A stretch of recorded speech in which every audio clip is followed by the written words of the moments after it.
Oke, eh, Assalamualaikum warahmatullahi wabarakatuh. Waalaikumsalam warahmatullahi Waalaikumsalam warahmatullahi wabarakatuh. Apa kabar kalian semua? Alhamdulillah baik, Mem. Alhamdulillah baik. Alhamdulillah Ya, baik, Mem. saya bisa nggak lihat video kalian ini dihidupkan supaya saya bisa lihat wajah-wajah kalian. Saya kan udah lama tuh nggak nampak kalian. Masa nampak cuman namanya doang kan nggak enak kan?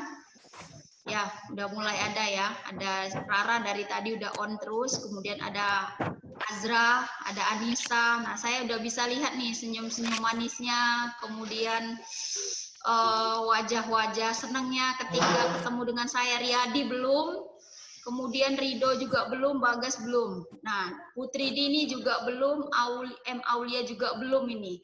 Saya belum nampak wajah-wajahnya. Padahal kita udah lama sekali nggak ketemu. Saya kan pengen tuh lihat wajah kalian. Apakah kalian gemukan di rumah, atau kalian urusan, atau kalian iteman di rumah, kan pengen juga tuh lihat kan. Nah, masa kalian saja yang lihat saya di sini? Oke, Nak. Sehat ya hari ini semua ya? Sehat. Oke, Nak. Hari ini kita akan melanjutkan materi pembelajaran kita di minggu yang lalu. Sebelum saya menjelaskan materi pada minggu ini, ada baiknya saya mau mengucapkan dulu nih, selamat Hari Raya Idul Adha bagi kalian semua ya. Jadi di kampung kalian bisa lihat tuh yang tetangga-tetangga atau kalian sendiri yang berkurban. Selamat sekali lagi Hari Raya Idul Adha. Tetap menjaga kesehatan ya, tetap patuhi protokol kesehatan dengan memakai masker, oke?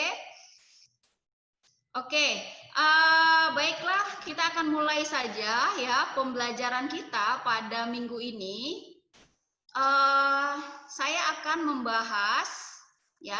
membahas tentang masa pemerintahan Dendles dan Raffles.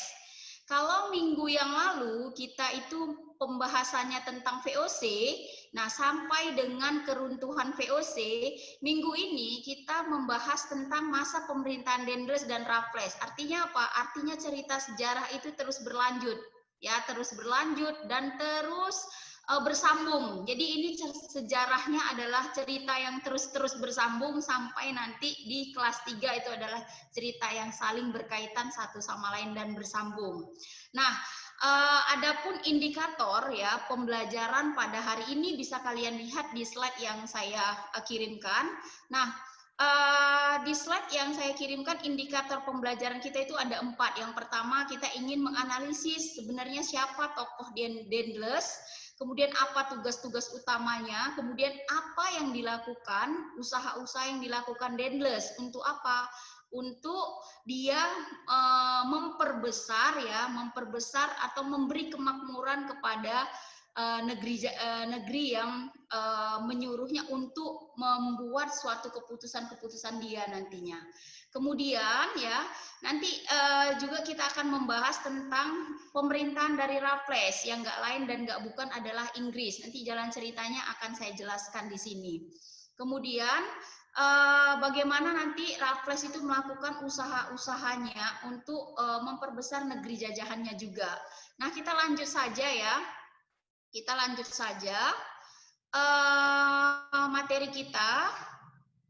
Nah, latar belakang ya, kenapa si Dendles nanti itu bisa berkuasa di Indonesia dan menjadi gubernur jenderal di sana ya, adalah nggak lain dan nggak bukan nanti ya Indonesia secara tidak langsung itu dikuasai oleh Inggris, Indonesia akan dikuasai oleh Prancis pada saat itu, bukan lagi Belanda. Kenapa bukan Belanda? Nah, nanti ya Prancis itu bisa menguasai Belanda. Nah, kalian bisa lihat di slide saya, di tahun 1795 di negeri Belanda itu terjadi perubahan yang besar sekali sehingga muncullah nanti kelompok-kelompok yang menama dirinya kelompok patriot, termasuk nanti ya kelompok yang ada di Belanda sebagai kelompok penentang itu adalah si Dendles. Ya, Dendles itu adalah seorang penentang di kerajaan Belanda. Nah, jadi katanya kaum Belanda ini yang menentang kerajaan Belanda itu terpengaruh dengan semboyan yang terjadi di Prancis, yaitu ada liberté, égalité, fraternité. Nah, itu semua menjadi dasar ya, menjadi dasar mereka ini melakukan pergolakan ataupun pemberontakan di sana. Nah, kemudian nanti ya tokoh-tokoh ini atau orang-orang ini akan mendapatkan bantuan langsung oleh negara Prancis. Nah, kemudian nanti ya berdasarkan ide tersebut ya, paham-paham ini akhirnya yang seperti yang saya katakan tadi itu disambut baik oleh pemerintahan Prancis yang akhirnya nanti di tahun 1795 Prancis itu menyerbu Belanda ya, Prancis itu menyerbu Belanda dan apa yang terjadi ketika Prancis menyerbu Belanda secara tidak langsung ya, Belanda bisa dikuasai oleh Prancis. Dan raja yang memerintah waktu itu di Belanda bernama Raja William V itu melarikan diri.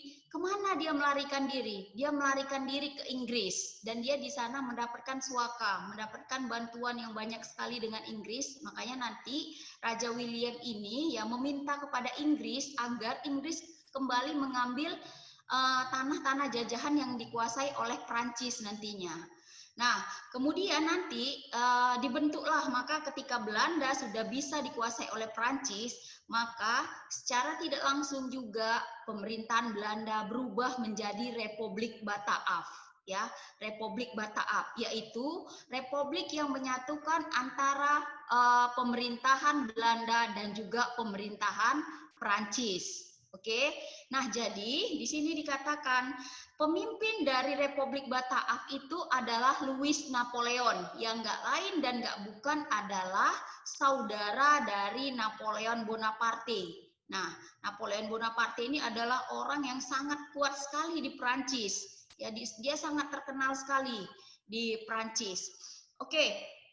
Nah, kemudian di sini juga dijelaskan seperti yang tadi sudah saya jelaskan sedikit, Raja William itu ditempatkan ketika dia di Inggris, dia ditempatkan di kota Kew. Jadi Raja William Inggris ini kemudian mengeluarkan surat Kew yang isinya itu adalah perintah agar, katanya di sini, agar para penguasa di negeri jajahan Belanda menyerahkan wilayahnya kepada Inggris, katanya gitu.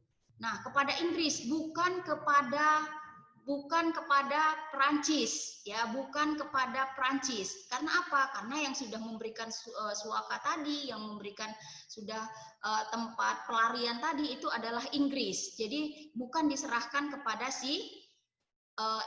Inggris, tapi kepada Prancis. Bukan diserahkan kepada Prancis, tapi ke Inggris.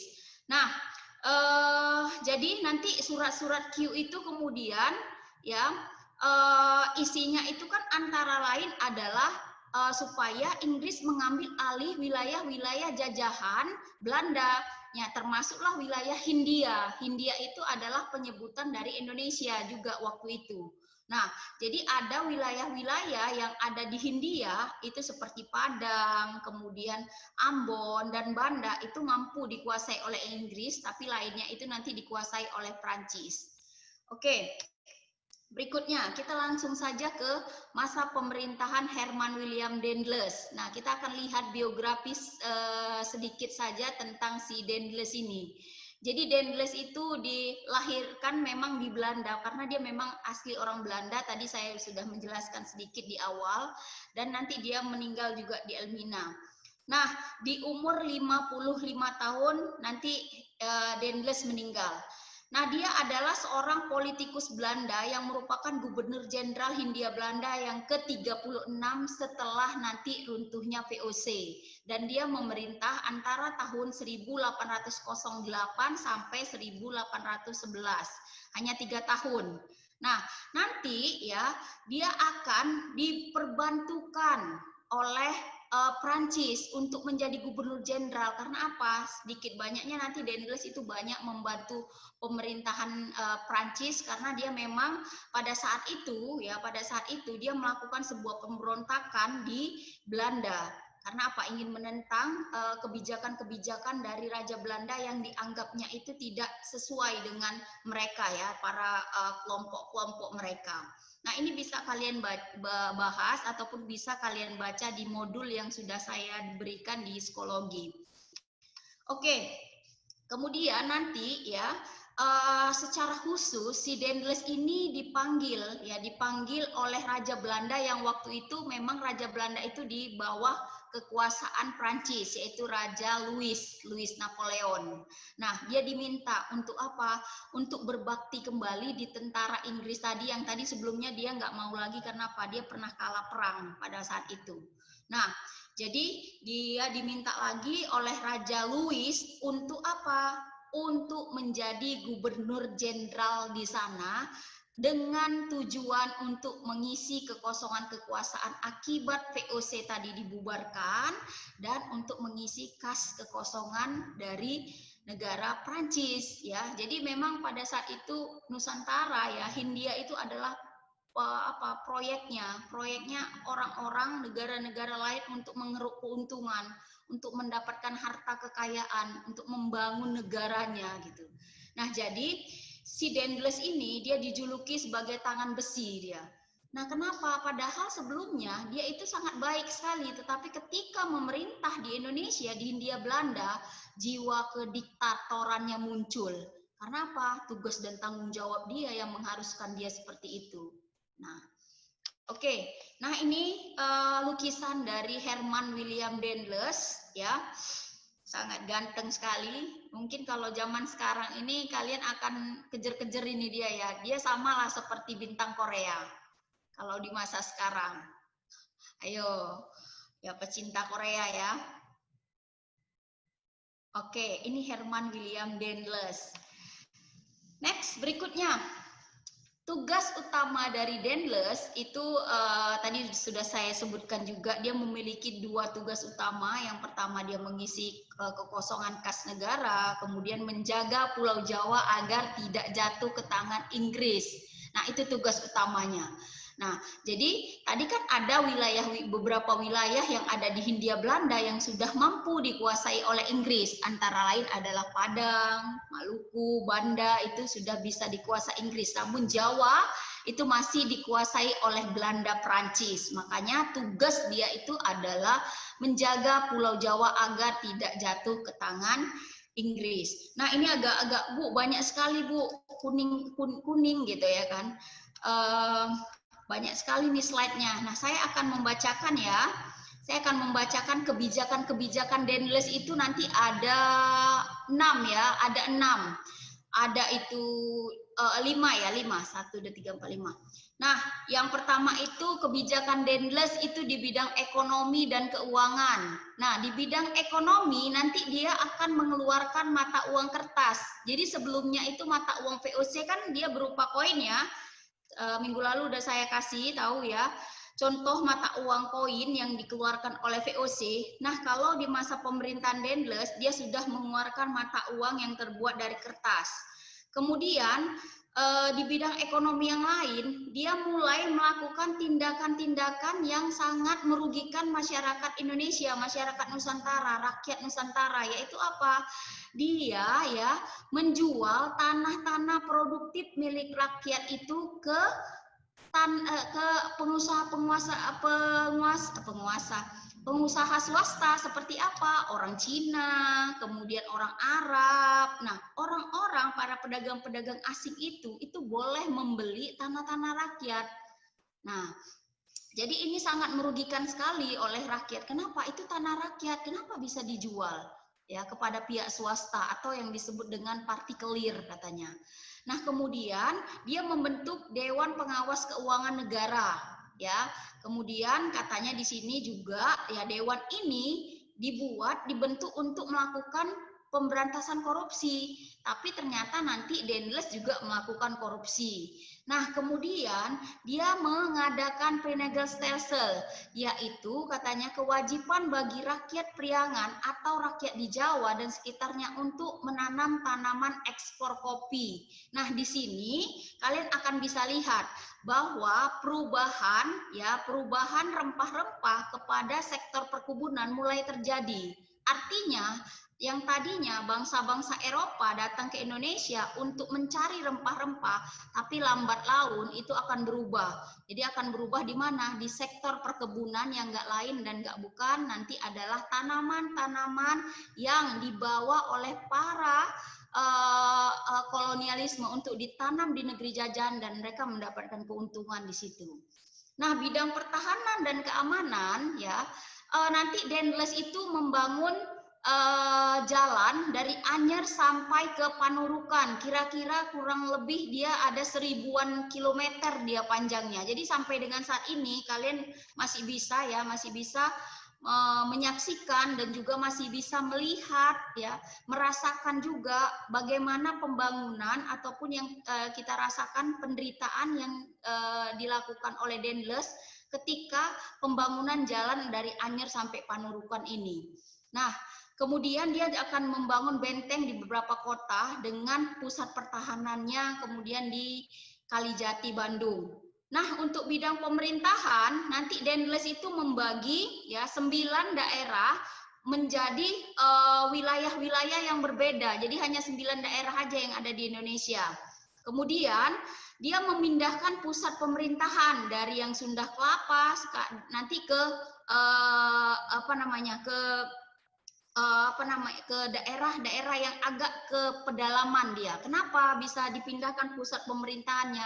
Supaya Inggris itu nggak tahu apa yang mereka lakukan, apa yang mereka rencanakan.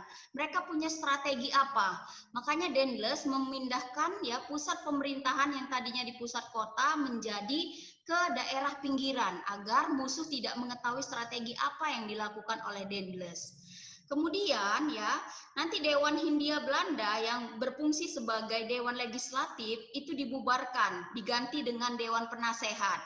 Dan kemudian nanti pada masa Dendles ini, para bupati dijadikan pegawai pemerintah dan diberi pangkat sesuai dengan ketentuan kepegawaian oleh pemerintah Belanda.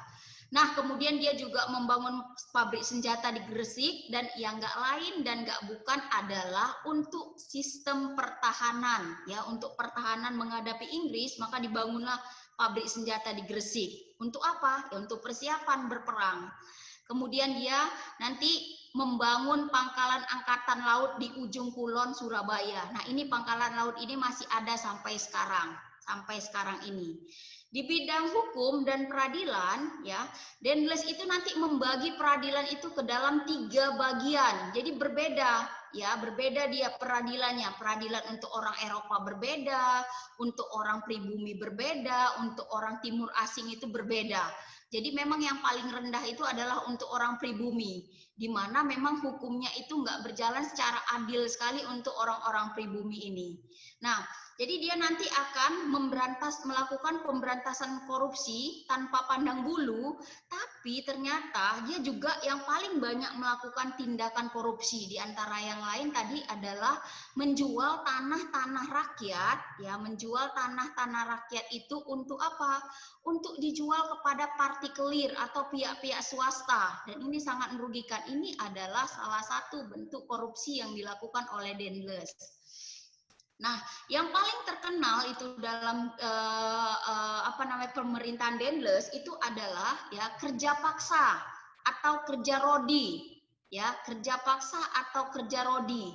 Nah, ini adalah salah satu ya yang membuat nanti kejatuhan ataupun Dendles ditarik kembali ke Belanda. Kenapa? Karena dengan diberlakukannya kerja paksa, banyak rakyat yang semakin menderita, banyak rakyat yang meninggal. Akibat apa?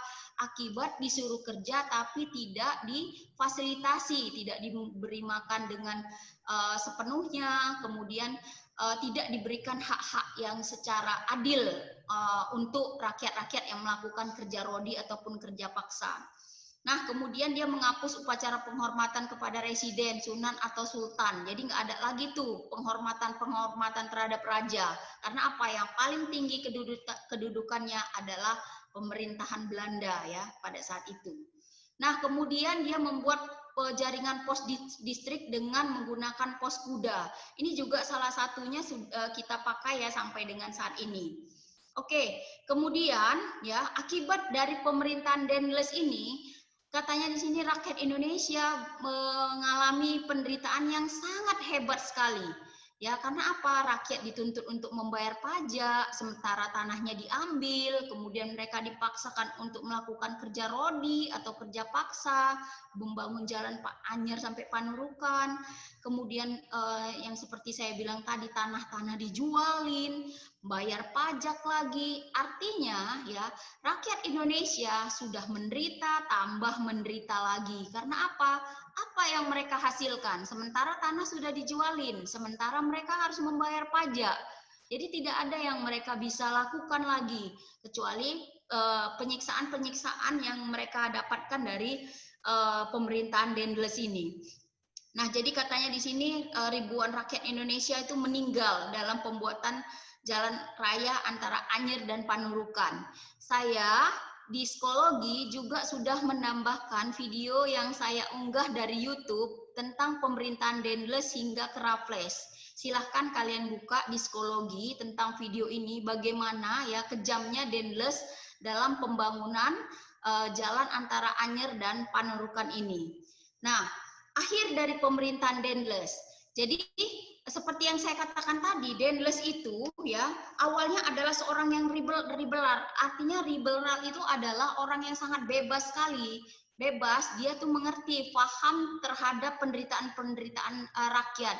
Tapi ternyata setelah dia memerintah menjadi gubernur jenderal di Indonesia, dia menjadi seorang diktator. Makanya dia disebut sebagai tangan besi tadi. Kenapa? Nggak ada belas kasihnya terhadap masyarakat di Nusantara. Dia hanya mengumpulkan keuangan-keuangan, kekayaan-kekayaan, bukan saja untuk Belanda, untuk pemerintahan, tapi untuk kantong dia sendiri. Yang akhirnya ya berita tentang kekejaman Dendles ini terdengar oleh Louis Napoleon. Akhirnya Louis Napoleon memanggil Dendles dan dia menyuruh pulang ya Dendles untuk kembali ke negeri Belanda, tidak menjadi gubernur jenderal. Karena apa? Banyak sekali penyiksaan-penyiksaan yang dilakukan oleh Dendles membuat Louis Napoleon pun menjadi geram. Seperti itu dia. Nah, kemudian si Louis Napoleon itu mengangkat Jensen sebagai pengganti dari Dendles.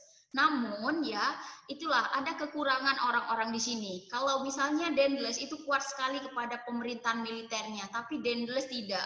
Ya, tapi Jensen tidak. Kenapa? Jensen itu tidak seperti Dendles. Ya, Jensen itu adalah orang pemerintahan yang tidak kuat terhadap militer, sehingga ketika nanti ya Nusantara berada di tangan Jensen, khususnya Jawa, Jensen tidak bisa mempertahankan Pulau Jawa dari Inggris. Akhirnya nanti Pulau Jawa itu bisa diambil alih oleh Inggris di tangan Jensen ini. Dengan apa? Dengan sebuah perjanjian yang disebut dengan perjanjian kapitulasi Tuntang. Nah, isi dari kapitulasi Tuntang ini bisa kalian baca. Ya, seluruh Pulau Jawa dan sekitarnya diserahkan kepada Inggris. Kemudian semua tentara Belanda itu menjadi tawanan Inggris. Semua pegawai Belanda yang mau bekerja sama dengan Inggris dapat memegang jabatan terus. Kalau tidak, silahkan pulang lagi. Ya, silahkan balik lagi ke Belanda. Nggak boleh tinggal di Nusantara, nggak boleh tinggal di Jawa. Kalau dia mau bekerja sama dengan Inggris. Kemudian, semua utang pemerintahan Belanda itu bukan tanggung jawab Inggris. Nah, itu jadi tanggung jawab siapa? Ya, tanggung jawab pemerintahan Inggris dan Prancis tadi. Nah, itu dia. Kita akan beralih ya, masa pemerintahan Dendles ini sudah selesai. Ketika apa? Ketika Dendles ditarik lagi ke Belanda, kemudian penggantinya bernama Jensen, dan Jensen tidak dapat mempertahankan Pulau Jawa. Akhirnya Pulau Jawa diambil oleh Inggris dan Inggris bisa menguasai Indonesia dan bergantilah ya masa penjajahan yang tadinya oleh Belanda ke tangan Inggris ya. Kita masih masuk ke masa pemerintahan Thomas Stafford Raffles di tahun 1811 sampai 1816. Jadi berkisar hanya 5 tahun saja. Nah, di sini dikatakan latar belakang ya, kenapa si Raffles bisa menjadi gubernur jenderal di sana itu atas permintaan ya dari pemerintahan Inggris. Jadi Gubernur Jenderal Lord Minto itu secara resmi mengangkat Raffles itu sebagai penguasa untuk di wilayah Jawa ataupun Jawa ya. Kalau dulu orang-orang Eropa menyebutkan Jawa itu Java dia ya. Makanya ada History of Java. Jadi istilah Jawa itu berasal dari Java. Kemudian dalam rangka katanya menjalankan pemerintahannya, Raffles itu berpegang pada 3 prinsip. Jadi agak lebih melonggarkan sedikit. Yang pertama adalah dia membebaskan bentuk kerja rodi. Kerja rodi itu nggak ada. Penghapusan wajib, penyerahan wajib itu dihapus. Kemudian rakyat itu bebas menanam apa saja, nggak harus kopi, jadi bebas dia. Kemudian katanya peranan para bupati sebagai pemungut pajak itu dihapuskan dan senangnya lagi para bupati ini dimasukkan sebagai bagian pemerintah kolonial. Kalau sekarang itu istilahnya PNS lah ya kan, pegawai negeri sipil. Kalau dulu dimasukkan sebagai bagian pemerintahan kolonial. Jadi kesenangan nih para bupati pada saat itu. Kemudian ketiga itu atas dasar pandangan bahwa tanah itu milik pemerintah, maka rakyat memang dianggap sebagai penggarap, sebagai penyewa. Inilah jeleknya dari para penjajah. Jadi yang katanya kita lebih enak lagi dijajah oleh Inggris daripada Belanda, daripada Jepang, enggak. Yang namanya penjajah, yang namanya bangsa kolonial itu enggak mau rugi dia. Tetap saja tanah yang punya rakyat itu dianggap sebagai apa? Tanah miliknya. Dan rakyat harus menyewa dia. Nah, kebijakan-kebijakan ya dalam pemerintahan Raffles ini, kalau tadi Dendles membagi Pulau Jawa itu ke dalam 9 ya keresidenan, tapi kalau di Dendles dia membagi ke dalam 18 keresidenan, jadi kecil-kecil, di mana setiap keresidenan itu punya penguasanya masing-masing ya, jadi penguasanya itu tetap orang-orang Eropa. Kemudian tadi mengangkat bupati menjadi pegawai negeri dan mereka digaji. Kemudian mempraktekkan sistem yuri dalam pengadilan seperti di Inggris. Ya, sistem yuri dalam peradilan itu adalah sistem yang menggunakan dewan ataupun mahkamah untuk mengadili ya, untuk mengadili para orang-orang pribumi, orang timur asing yang melakukan kesalahan. Jadi ada dewan khususnya. Itulah yang disebut dengan sistem yuri ini. Kemudian melarang adanya perbudakan, nggak boleh perbudakan. Membangun pusat pemerintahan di Istana Bogor. Kemudian membina hubungan baik dengan para pangeran dan penguasa sekitarnya, yang mana penguasa-penguasa seperti pangeran, sultan itu amat sangat membenci. Tapi hubungan Raffles ini lumayan baik ya dengan para penguasa pada waktu itu. Nah, kemudian dalam bidang ekonomi, jadi nanti ya Raffles itu melaksanakan sistem sewa tanah, namanya landrent. Ya, landrent, ingat sistem sewa tanah disebut dengan landrent. Kemudian ini menjadi dasar bagi perkembangan sistem perekonomian uang. Nah, sistem sewa tanah ini. Kemudian penghapusan pajak dan penyerahan wajib itu masih tetap, namanya bangsa kolonial. Penghapus kerja rodi dan perbudakan, penghapusan sistem monopoli, karena apa? Di Eropa pada saat itu sudah sangat berkembang sekali paham liberalisme. Kemudian peletakan desa sebagai unit administrasi penjajahan. Nah, apa yang disumbangkan si Raffles ini dalam ilmu pengetahuan, yang paling terkenal ya, itu dia menuliskan sebuah buku tentang History of Java. Nah, buku ini ya banyak sekali menceritakan tentang bagaimana Pulau Jawa, bagaimana perempuan-perempuan Jawa yang sangat memegang adat istiadatnya, patuh terhadap suami, patuh terhadap keluarga. Di sini dituliskannya semua. Sampai dengan dia juga menemukan Candi Borobudur juga dituliskan di dalam buku History of Java ini. Nah, jadi yang menemukan Candi Borobudur bukan orang Indonesia, tapi adalah orang Inggris ya. Di sini juga diceritakan.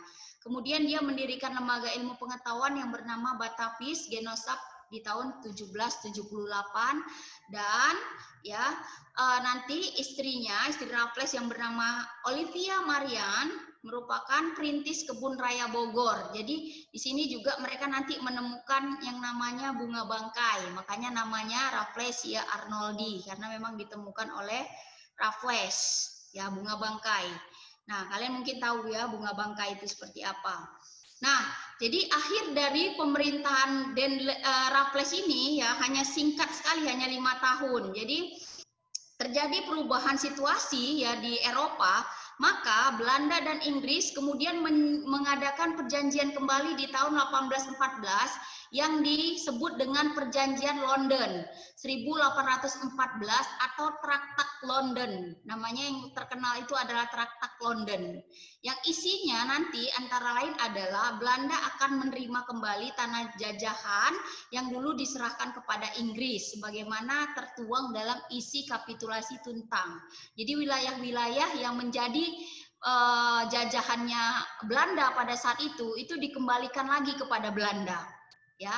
Nah, sedangkan nanti untuk gantinya nanti Inggris kembali ya menerima tanah-tanah jajahan yang juga diambil alih oleh si Belanda, termasuklah nanti India. Nah, itu India nanti diserahkan kembali ke Inggris.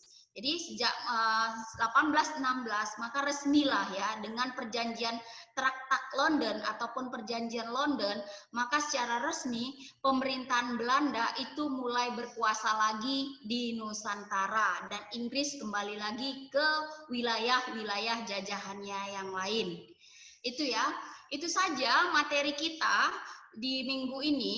Jadi silahkan kalian kalau misalnya ada pertanyaan, saya di kolom psikologi di diskusi itu sudah menyiapkan kolom pertanyaan. Jadi kalau kalian ingin menanyakan di psikologi, itu kalian boleh boleh kalian bertanya di sana. Boleh kalian tanya, mudah-mudahan bisa kalian jawab ya. Bukan kalian jawab, maksudnya saya yang menjawab ya kan Rara. Oke, saya akan membantu menjawab pertanyaan-pertanyaan kalian. Nah, minggu depan kita masih akan membahas tentang masa pemerintahan Belanda kembali. Jadi kita akan terus melanjutkan tentang pemerintahan Belanda sampai nanti pemerintahan Belanda berakhir di sekian saja mungkin ya pembicaraan kita atau pembelajaran kita pada hari ini. Saya ucapkan terima kasih. Semoga kalian sehat-sehat aja di sana. Jangan lupa kerjakan soal yang sudah saya berikan, baik itu ada di modul sama dengan di psikologi. Lebih bagus kalian kerjakan di psikologi supaya saya bisa melihat bagaimana hasil evaluasi dari pembelajaran kita minggu ini. Terima kasih. Assalamualaikum warahmatullahi wabarakatuh. Waalaikumsalam warahmatullahi wabarakatuh. Assalamualaikum warahmatullahi wabarakatuh.